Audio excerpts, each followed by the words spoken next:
Even though I'm currently in the legal studies program, I am preparing myself for a future as a lawyer. I have been blessed with an amazing opportunity to go to law school. This opportunity came about from the Veterans Administration after I applied for the Vocational Rehabilitation Program. They learned I battled pro se, which is representing myself, in a year-long battle for a residential responsibility case for my son. I was against another lawyer, and she was very good, and all the odds were against me. But in the end, my son is home with me. For the most part, people generally know what a lawyer is, but there's always room to learn more. I'm going to discuss what exactly a lawyer is defined as, what duties they perform, the several types of lawyers there are, their education, and much more. Because after doing all the work myself in my case, I don't know personally all the underappreciated work they perform. Lawyer basics. Straight from the Encyclopedia Britannica, a lawyer is one trained and licensed to prepare, manage, and either prosecute or defend a court action as an agent for another, and who gives advice on legal matters that may or may not require court action. Lawyers are also called attorneys. There are many types of lawyers, and some of them include criminal defense, family and divorce law, personal injury, immigration, bankruptcy, military law, civil rights, public interest, property real estate laws. In addition, there's corporate law, probate law, and much more. Even though there are these specialties, some lawyers are simply general practice. While there are several types of lawyers, they still have similar work duties. They advise and represent their clients. They communicate with their clients, colleagues, and other officers of the court. They conduct research and analysis. They interpret laws, regulations, statutes, and other rulings. They present facts, whether it's in writing or verbal, and they do this while they are arguing on behalf of their client in court or to their clients. They prepare and file legal documentation, such as briefs, affidavits, motions, wills, deeds. Lawyers display many important qualities, such as analytical skills, interpersonal skills, problem-solving skills, research skills, speaking skills, and writing skills.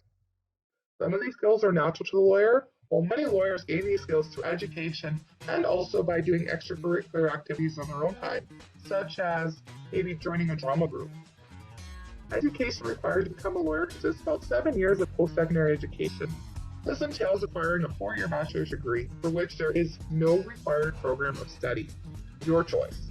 Before completion of the 4-year degree, many students begin practicing for the LSAT, which is the Law School Admissions Test. This test is provided several times during the year, and once a student passes that actual test, they can then apply, if they haven't done so yet, to the law school of their choice. Usually law schools have their own separate requirements, such as essays, references, letters of recommendation, and terminal work completed. Law schools are 3 more years of schooling, but after completion, the students will receive their JD, or Juris Doctorate. They must then become licensed by taking a bar exam, passing, and then becoming admitted to the bar. There is a bar exam for every state, so a lawyer must pass the exam for each state that they wish to practice in. Work environment. Once someone has become a practicing lawyer, they may either work for a company, firm, or organization. Others may become self-employed. Information obtained by the Bureau of Labor Statistics of the U.S. Department of Labor shows in 2014, out of 778,770 attorneys, the largest employers were legal services at 48%, local government at 7%, state government at 5%, federal government at 5%, and finance and insurance at 3%. Hours worked. Lawyers typically work normal business hours from 8 to 5 Monday through Friday, or something similar, but they also spend a lot of time working after hours to prepare for cases. This may be by doing extra research, preparing exhibits, or preparing legal documents. Salary.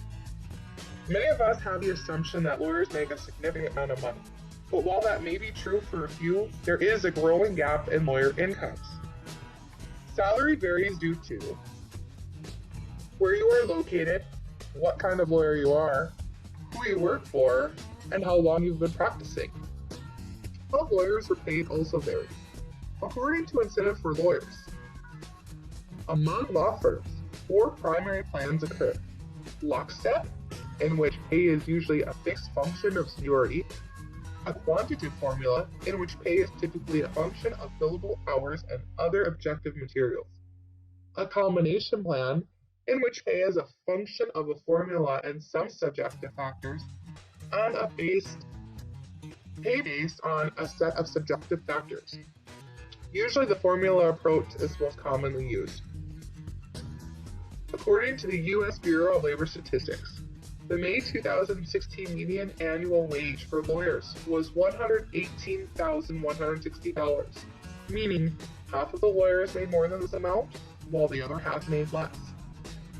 This median may seem like a great pay, but in reality, this number may not be accurate, as there are many self-employed attorneys who have not submitted their information to the U.S. Bureau of Labor Statistics.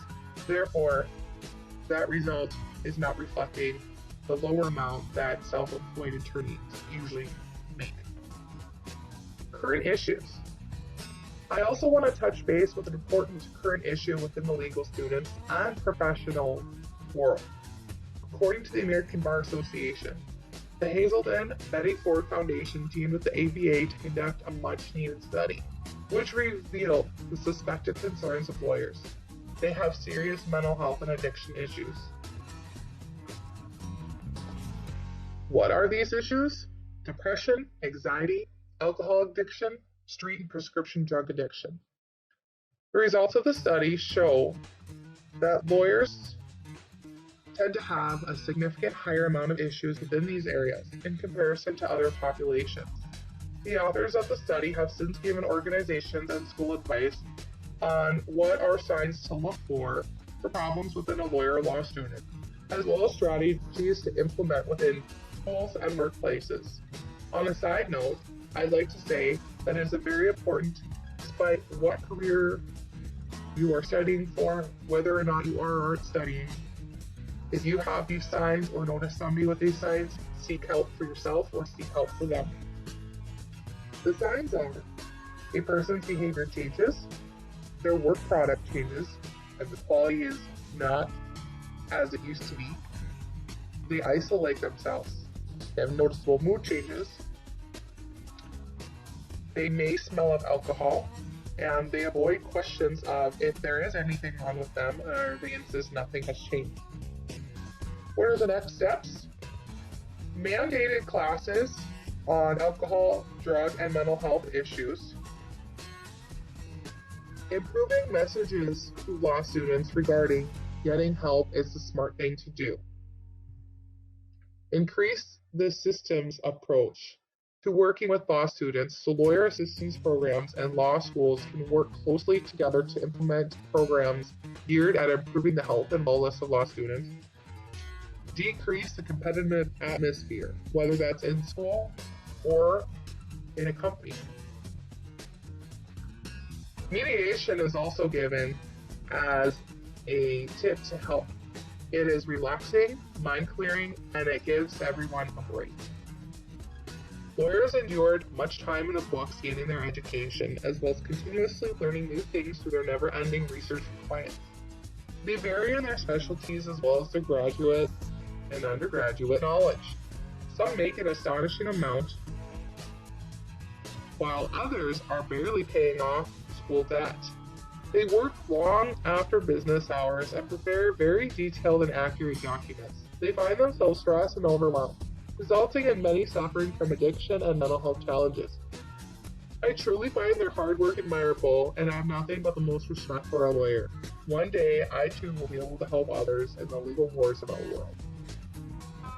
Here's my little reflection right here. Anyways, I think overall my project went great. Had a few bumps, lost my voice, so that was kind of an issue. But anyway, Big Six model was great. I mean, it taught me everything that I forgot, and plus more. I didn't know about Sotero and saving